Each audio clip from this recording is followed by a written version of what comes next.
I had a buddy call me and told me that his girlfriend's daddy's daughter's boyfriend had told him that there was some sort of network of underground tunnels where these Democrat sickos have been hiding kids so they could drink their blood. And I was like, man, that is the most sickest story I think I've ever heard. That had to have been made up by some weird psychopath. And I can't wait to spread that around the internet. And then I got to thinking, I already told y'all, it's that thing you do when you're trying to solve problems. Anyway, I seem to recall that it is wealthy Republican politicians and business owners that have this annual get-together at Bohemian Grove in California where they run around the woods naked together for about a week and hold these simulated child sacrifice ceremonies at the altar of a giant owl. So I was like, if anybody's going to be pulling off some weird crap with kids, it'd probably be those people. And then I was like, well, how do you even remember that? Where'd that even come from? And then I remembered back when smartphones got good enough at like spell checking and autocorrect where we could go out there and start actually doing research like those liberals had been doing for a long time.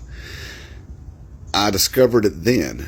And then Sarah Palin come along and she coined the phrase lamestream media, which kind of forbid us from knowledge and information and things. So we've been kind of left in the dark. Well, as I thought about that, I started feeling a little rebellious. So I reached over and grabbed my little pocket computer and I reached out and touched the internet right on its no-no spot, right in the Google.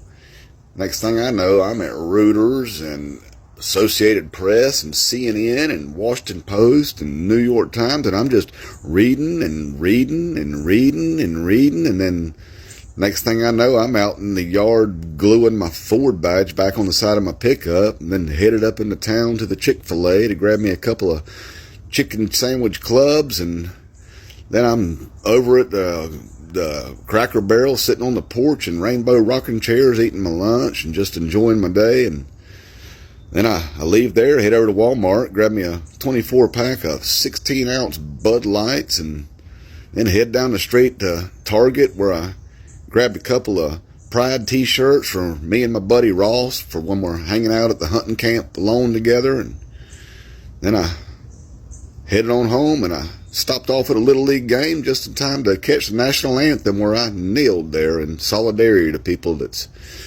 victims of, abuse by law enforcement.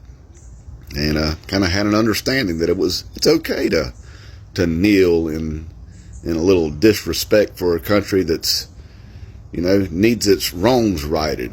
That doing so actually makes you a patriot. It says, hey, I'm trying to fix my country.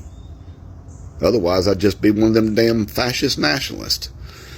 So anyway, I headed back home and just thinking about what a liberating day I had. And I had an idea. I was like, every year, whenever our dear Republican leaders go out in the woods and take all their clothes off and run around and hold on to each other's wieners and fantasize about sacrificing children, that maybe we should have our own little kind of, how the Amish have their little thing, the Romspringer, where they can go out and experience, the real world.